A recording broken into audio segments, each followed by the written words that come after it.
वरदाभ्यां चूडालंकृत सशिकलाभ्यां निजतपफलाभ्यां भक्तेषु प्रकटितफलाभ्यां भवतु मे शिवाभ्यां मस्तोक त्रिभुवन शिवाभ्यां हृदि पुनर्भवाभ्याम् आनन्दपुरधनुर्भवाभ्याम् न तिर्यं नमस्ते नमस्ते महादेव शम्भो नमस्ते नमस्ते नमस्ते दयापूर्ण सिन्धो नमस्ते नमस्ते नमस्ते प्रसन्नात्मबन्धो नमस्ते नमस्ते नमस्ते नमस्ते महेशा सस्वच्छ्री गिरिमूर्धनि त्रिजगतां रक्षाकृतिं लक्षितां साक्षादक्षत सत्कटाक्ष सरणि श्रीमत्सुधावर्षिणी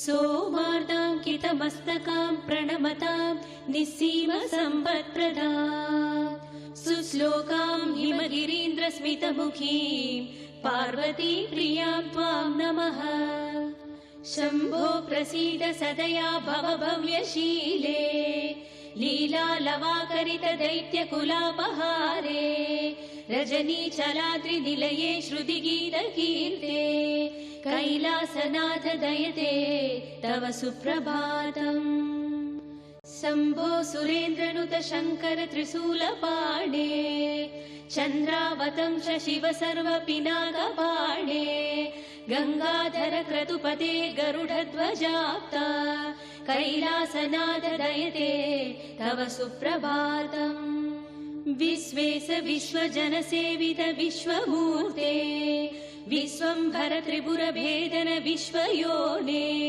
फालाक्ष भव्य गुण भोग विभूषणे सा कैलासनाथ दयते तव सुप्रभातम् कल्याण रूप करुणाकर कालकण्ठा कल्पद्रुम प्रसव पूजित कामदायिन् दुर्नीति दैत्य दलिनोद्यत देव देव कैलासनाथ दयते तव सुप्रभातम् गौरी मनोहर गणेश्वर सेविताग्रे गन्धर्व यक्ष सुर किन्नर गीत कीर्ते घण्टालवम्पि फणिकुण्डल मण्डितास्य कैलासनाथ दयते तव सुप्रभातम् नागेन्द्रभूषण निरीहित निर्विकार निर्माय निश्चल निरर्गल नागभेदिन् नारायण प्रिय नतेष्टद निर्मलात्मन्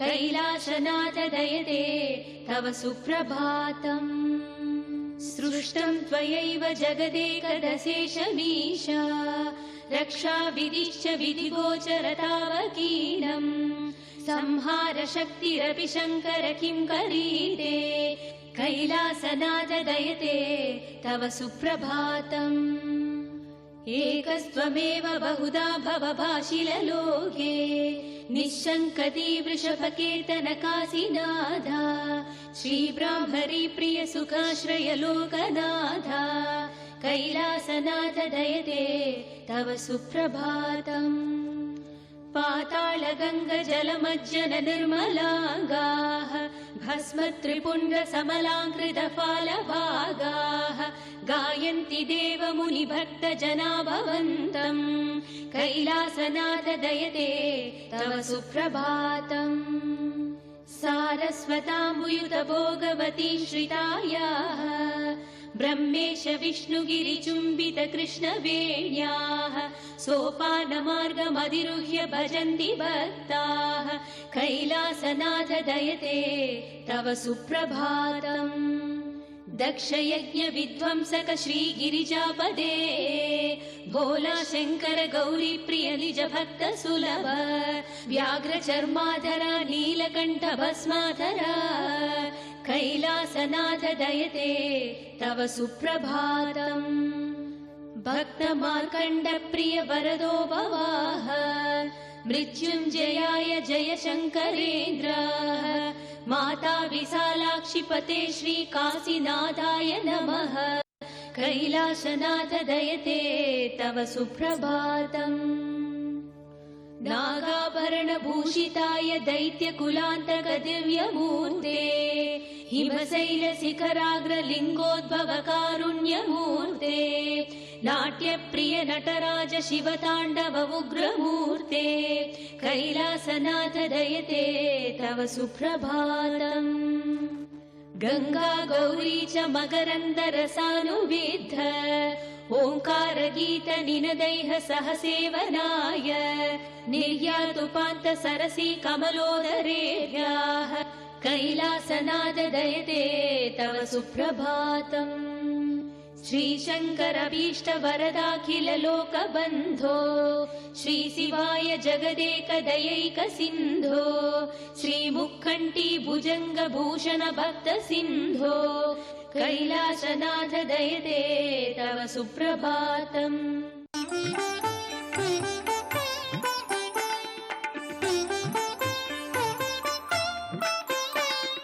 కొంతమంది అందంగా ఉన్నారు, కొంతమందిలో వర్చస్సు ఉన్నది, కొంతమంది మరీ భయంకరంగా నల్లగా ఉన్నారు.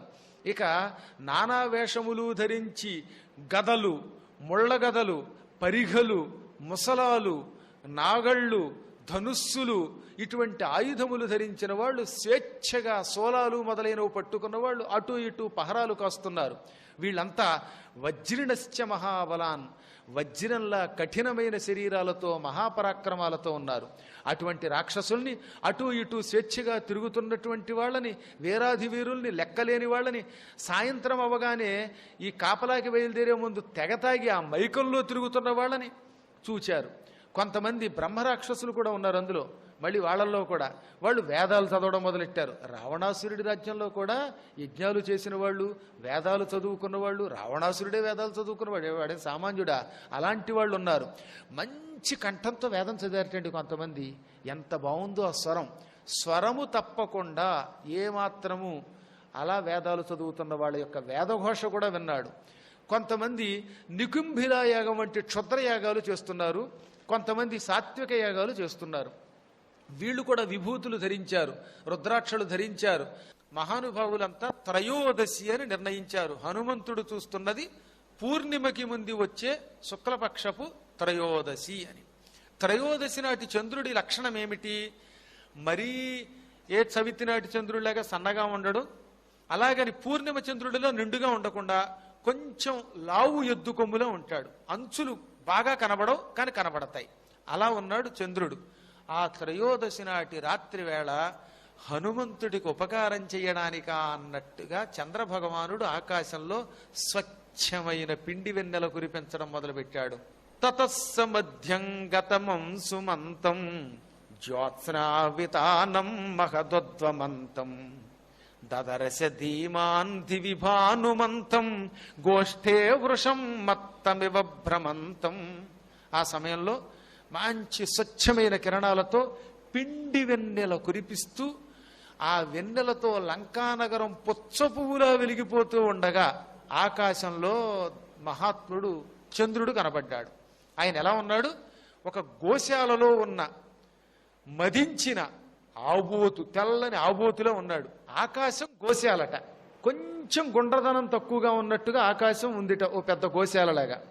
ఈ ఆకాశం అనే గోవులశాలలో చంద్రుడని ఒక ఆబోతు స్వేచ్ఛగా తిరుగుతోందనమాట, కట్టివేయబడకుండా. అలా ఉన్నాడు హనుమంతుడు చూస్తున్నటువంటి ఆ చంద్రుడు. చంద్రుడు ఓ చోట ఉండడు కదా, అలా కదులుతున్నాడు.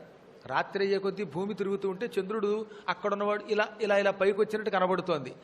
తిరుగుతున్నాడు కాబట్టి స్వేచ్ఛగా ఉన్న ఆబోతు, తెల్లగా ఉన్నాడు కాబట్టి తెల్లని ఆబోతు, ఆకాశం ఏమో గోవులు తిరిగే శాలన్నమాట. అలా చూచాట ఆయన. ఎంత గొప్పగా రాశాడండి. ఇక్కడే ఉంది. ఈ ఆబోతు అనడానికి ఇంకేదైనా అనొచ్చుగా. గోష్ఠము, అందులో వృషము అన్నాడు. గోష్ఠము అనగా నిరంతరం ధర్మకార్యములను ఆచరింపబడేటటువంటి ఒక వనం, నైమిషారణ్యం వంటి వనాన్ని గోష్ఠం అంటారు. ఆకాశం నైమిషారణ్యంలో ఉంది. అక్కడ వృషము అండం ద్వారా, వృషము అంటే ఎద్దని ఒక అర్థం, వృషము అంటే ధర్మదేవత అని ఒక అర్థం. హంసో యథా రాజత పంజరస్థః సింహో యదా మందర కంధరస్థః వీరో యథా గర్విత కుంజరస్థః చంద్రోపి బభ్రాజ తథా అంబరస్థః. చంద్రుడి వెన్నెల లేకపోతే ఇంత స్పష్టంగా కనపడదుగా.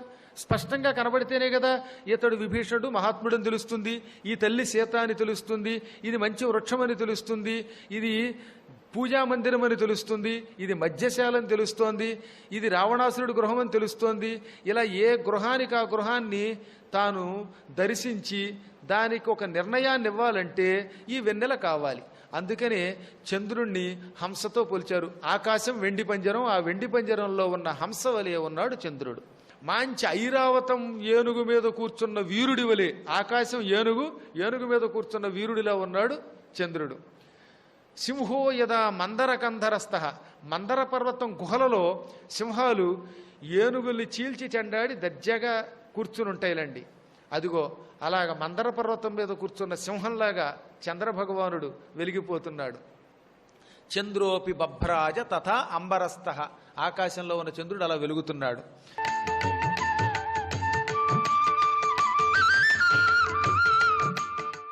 కృష్ణాయ వాసుదేవాయ హరయే పరమాత్మనే ప్రణతక్లేశనాశాయ గోవిందాయ నమో నమః. కృష్ణం కమలపత్రాక్షం పుణ్యశ్రవణకీర్తనం వాసుదేవం జగద్యోనిం నౌమి నారాయణం హరిం. భవభయమపహంతుం జ్ఞానవిజ్ఞానసారం నిగమకృదుపజహ్రే భృంగవద్వేదసారం అమృతముదధితశ్చాపాయయద్భృత్యవర్గాన్ పురుషమృషభమాద్యం కృష్ణసంజ్ఞం నతోస్మి. వసుదేవసుతం దేవం కంసచాడూరమర్దనం దేవకీ పరమానందం కృష్ణం వందే జగద్గురుం. जय बोलो श्री कृष्ण परमात्म की जय. कृष्ण कृष्ण जय हरि गोविंद, कृष्ण कृष्ण जय हरि गोपाल. कृष्ण कृष्ण जय हरि गोविंद, कृष्ण कृष्ण जय हरि गोपाल. कृष्ण कृष्ण जय गुरु गोविंद, कृष्ण कृष्ण जय सच्चिदानंद. कृष्ण कृष्ण जय गुरु गोविंद, कृष्ण कृष्ण जय सच्चिदानंद. कृष्ण कृष्ण जय हरि गोविंद, कृष्ण कृष्ण जय हरि गोपाल. कृष्ण कृष्ण जय हरि गोविंद, कृष्ण कृष्ण जय हरि गोपाल. गुरुनि वाञ्छनु तीर्चिन कृष्ण, भ्रमरगीतिनि विंटिवि कृष्ण. गुरुनि वाञ्छनु तीर्चिन कृष्ण, भ्रमरगीतिनि विंटिवि कृष्ण. उद्धव दौत्यमु सल्पिन कृष्ण, पाण्डव क्षेममु कोरिन कृष्ण. उद्धव दौत्यमु सल्पिन कृष्ण, पाण्डव क्षेममु कोरिन कृष्ण. हर पीडकुలను కూల్చిన కృష్ణ, ధరణికి శోభను పెంచిన కృష్ణ. हर पीडितुలను కూల్చిన కృష్ణ, ధరణికి శోభను పెంచిన కృష్ణ. నీటిలో పురమును నిల్పిన కృష్ణ, ముచుకుందుని కరుణించిన కృష్ణ. నీటిలో పురమును నిలిపిన కృష్ణ, ముచుకుందుని కరుణించిన కృష్ణ. హరి కృష్ణ కృష్ణ జయ హరి గోవింద, కృష్ణ కృష్ణ జయ గురు గోవింద. కృష్ణ కృష్ణ జయ హరి గోవింద, కృష్ణ కృష్ణ జయ గురు గోవింద. కృష్ణ కృష్ణ జయ గురు గోవింద, కృష్ణ కృష్ణ జయ సచ్చిదానంద. కృష్ణ కృష్ణ జయ గురు గోవింద, కృష్ణ కృష్ణ జయ సచిదానంద. రుక్మిణి పిలుపును అందిన కృష్ణ, రుక్మికి బుద్ధులు చెప్పిన కృష్ణ. రుక్మిణి పిలుపును అందిన కృష్ణ, రుక్మికి బుద్ధులు చెప్పిన కృష్ణ. శత్రురాజులను గెలిచిన కృష్ణ రుక్మిణి మనసున నిలిచిన కృష్ణ శత్రురాజులను గెలిచిన కృష్ణ రుక్మిణి మనసును నిలచిన కృష్ణ రుక్మిణి నాథుడవైతివి కృష్ణ జాంబవతిని చేపట్టిన కృష్ణ రుక్మిణి నాథుడవైతివి కృష్ణ జాంబవతిని చేపట్టిన కృష్ణ భామామణినే కోరిన కృష్ణ కాళింది కన్యను వలచిన కృష్ణ రామమణినే కోరిన కృష్ణ కాళింది కన్యను వలచిన కృష్ణ హరి కృష్ణ కృష్ణ జయ గురు గోవింద కృష్ణ కృష్ణ జయ సచిదానంద కృష్ణ కృష్ణ జయ గురు గోవింద కృష్ణ కృష్ణ జయ సచిదానంద కృష్ణ కృష్ణ జయ గురు గోవింద కృష్ణ కృష్ణ జయ సచిదానంద కృష్ణ కృష్ణ జయ గురు గోవింద కృష్ణ కృష్ణ జయ సచిదానంద మిత్రవిందను పొందిన కృష్ణ నాగజిత్నిని గెలిచిన కృష్ణ మిత్రవిందను పొందిన కృష్ణ నాగచిత్రిని గెలచిన కృష్ణ భద్రాభీష్టము తీర్చిన కృష్ణ లక్ష్మణ చేతిని పట్టిన కృష్ణ భద్ర అభీష్టము తీర్చిన కృష్ణ లక్ష్మణ చేతిని పట్టిన కృష్ణ మురుని వధించిన మురారి కృష్ణ నరకుని శిరమును త్రంచిన కృష్ణ గురుని వధించిన మురారి కృష్ణ నరకుని శిరమును పెంచిన కృష్ణ హరునితో పోరిన హరిహరి కృష్ణ రణమున బాణుని విడిచిన కృష్ణ హరునితో పోరిన హరిహరి కృష్ణ రణమున బాణుని విడచిన కృష్ణ హరి కృష్ణ కృష్ణ జయ హరి గోవింద కృష్ణ కృష్ణ జయ హరి గోపాల కృష్ణ కృష్ణ జయ హరి గోవింద కృష్ణ కృష్ణ జయ హరి గోపాల కృష్ణ కృష్ణ జయ గురు గోవింద కృష్ణ కృష్ణ జయ సచిదానంద కృష్ణ కృష్ణ జయ గురు గోవింద కృష్ణ కృష్ణ జయ సచిదానంద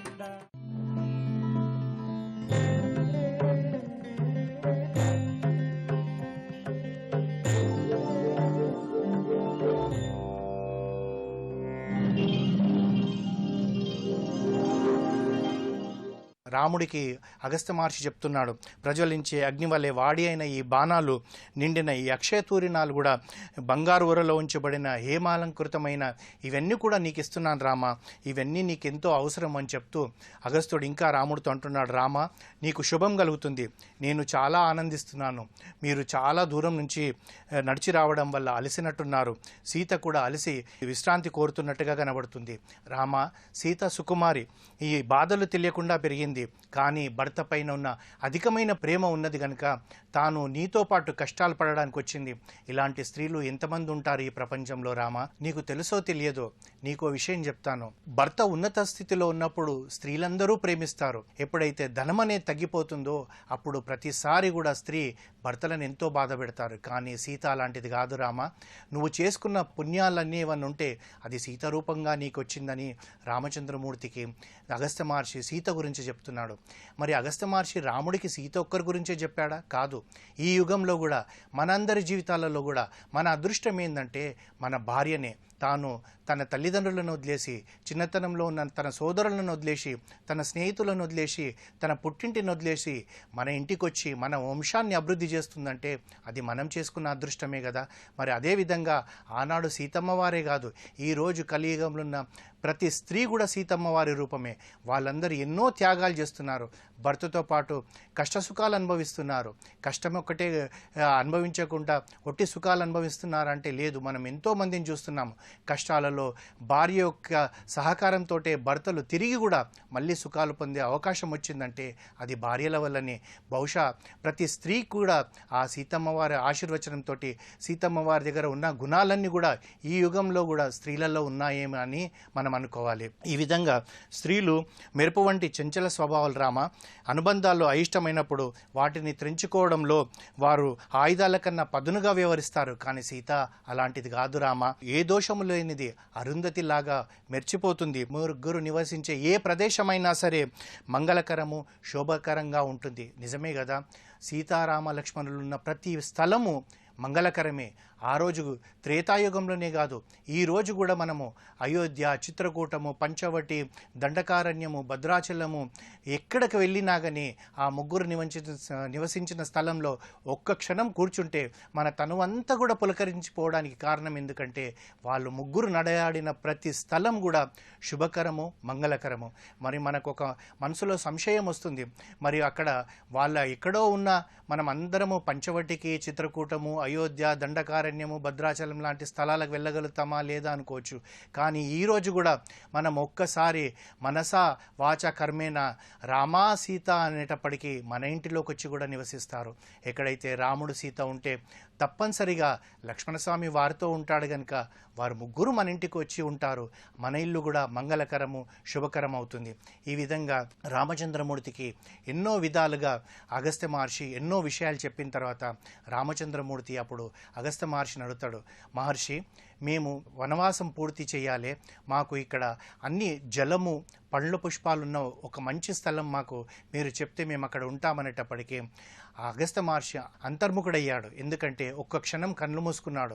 ఎందుకంటే అగస్త్య మహర్షికి తెలుసు రాముడు శ్రీ మహావిష్ణువు అని. రామచంద్రమూర్తికి తెలియదు పోవచ్చు, తాను మానవుడే, దశరథ మహారాజు కుమారుడే అనుకుంటున్నాడు. ఎందుకంటే రాముడు ఎక్కడ ఉంటే సీతా అపహరణం జరుగుతుందో అప్పుడే రావణాసురుణ్ణి సంవరించగలుగుతాడు కనుక అగస్త్య మహర్షి రాముడితో అంటున్నాడు, రామ నీ మనోభావాలు నాకు తెలుసు, నువ్వు నా స్నేహితుడైన దశరథ మహారాజు కుమారుడు అని తెలుసు, నిన్ను నా ఆశ్రమంలో ఉండాలని చెప్పడానికి కూడా నేను వెనక్కి పోవడం లేదు. కానీ నీ కోరికను మన్నించి ఇక్కడ నుంచి మీరు ఒక 4 యోజనాల దూరం వెళ్తే మీకు పంచవటి అని ఒక గోదావరి నదీ తీరాన పంచవటి అని ఒక స్థలం వస్తుంది. ఆ యొక్క ప్రదేశాన్న మీరు వనవాసం పూర్తి చేసుకోవచ్చు. అది చాలా అందమైన ప్రదేశము. అక్కడ పండ్లు, పుష్పాలు, కందమూలాలు ఎన్నో లభ్యమవుతాయి. అక్కడ మీరు ప్రశాంతంగా ఉండొచ్చు. అక్కడ బోలెడంత జలం లభిస్తుంది, నదీ ప్రవాహం ఉంది, అక్కడ సరోవరాలు ఉన్నాయి అన్నాడు.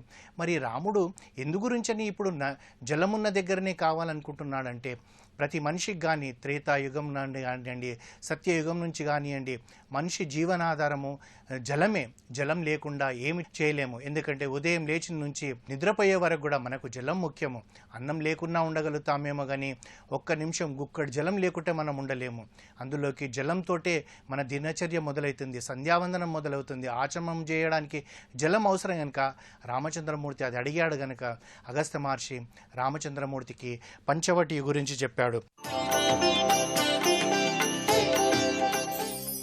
ఈరోజు మనం భువన విశ్వకర్మ గురించి తెలుసుకుందాం. భువన విశ్వకర్మ అంటే వేదాల్లో విశ్వకర్మ సూక్తాన్ని మొట్టమొదట విశ్వకర్మని సాక్షాత్కారం చేసుకున్నట్టి ఋషి అన్నమాట.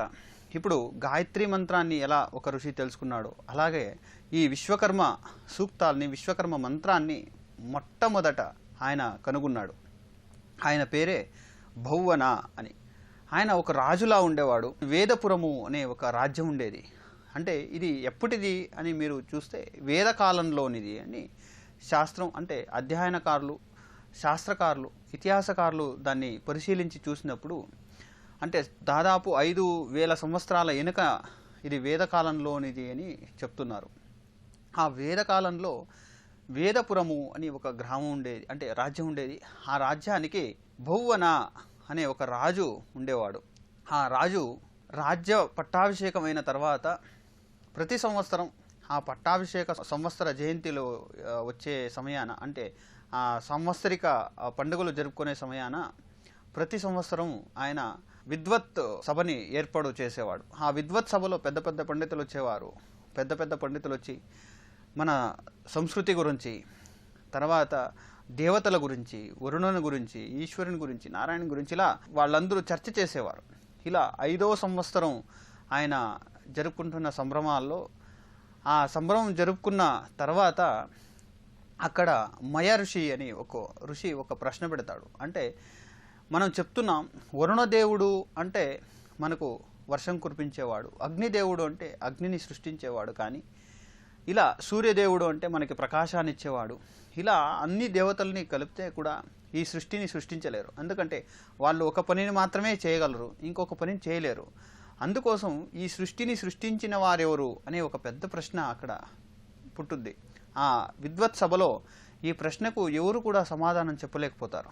అప్పుడు భువన ప్రభువుకి, అంటే ఆయన పేరు భువన ప్రభువు అని ముందుగా ఉండేది ఆ రాజ్యంలో, భువన ప్రభువుకి కొద్దిగా దీని గురించి ఏదన్నా తెలుసుకోవాలి అని ఆయన అప్పుడు మనసు కలిగి ఆయన తపస్సుకి వెళుతాడు. తపస్సుకి వెళ్ళి తపో నిమగ్నుడవుతాడు. కొన్ని సంవత్సరాలు ఆయన తపస్సు చేసిన తర్వాత ఆయనకి పరబ్రహ్మ విశ్వకర్మ ప్రత్యక్షమై ఆయనకు ఆ సృష్టి నియమాన్ని, ఆ సృష్టి ఎలా జరిగింది అనే దాని గురించి ఆయనకి ప్రకటన అవుతుందన్నమాట. ఆయనకి ఆ ప్రకటన అయిన భువన విశ్వకర్మకి ఆయన చాలా సంతోషపడి మను ఋషి ఆశ్రమంలో మళ్ళీ కలిసి మను ఋషికి ఆ సంతోషాన్ని తెలిపి అవన్నీ అంటే ఆయన చరిత్ర కూడా మనకు దొరుకుద్ది, భువన ఋషి చరిత్ర కూడా.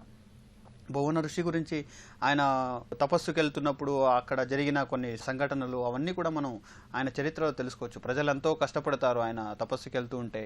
తర్వాత తపస్సు నుంచి తిరిగి వచ్చినప్పుడు ఎంతో ఆనందపడతారు.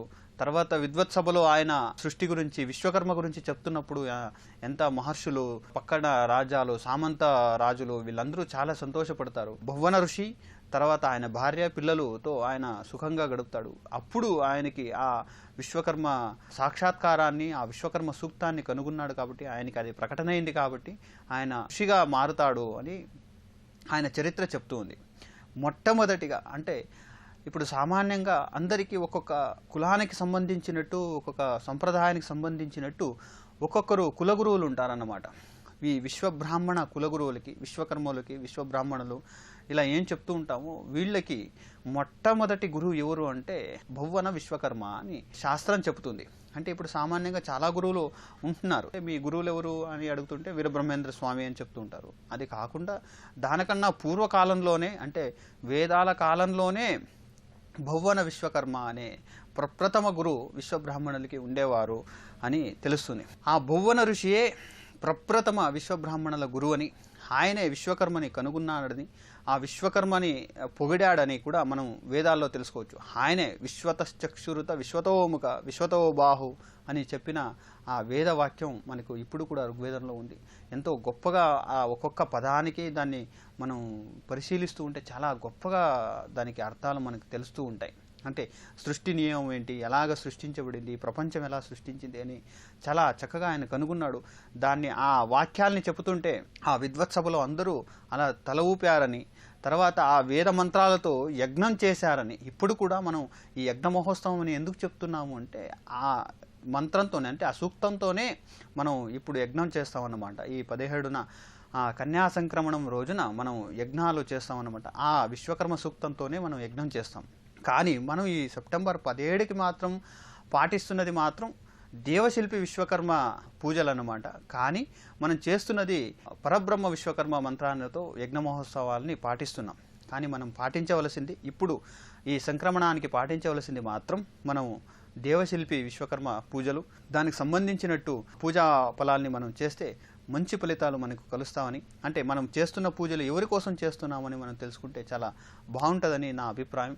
అందరూ సుఖంగా ఉండాలని. లోకా సమస్త సుఖినో భవంతు. సర్వం శ్రీ విశ్వకర్మ అర్పణమస్తు.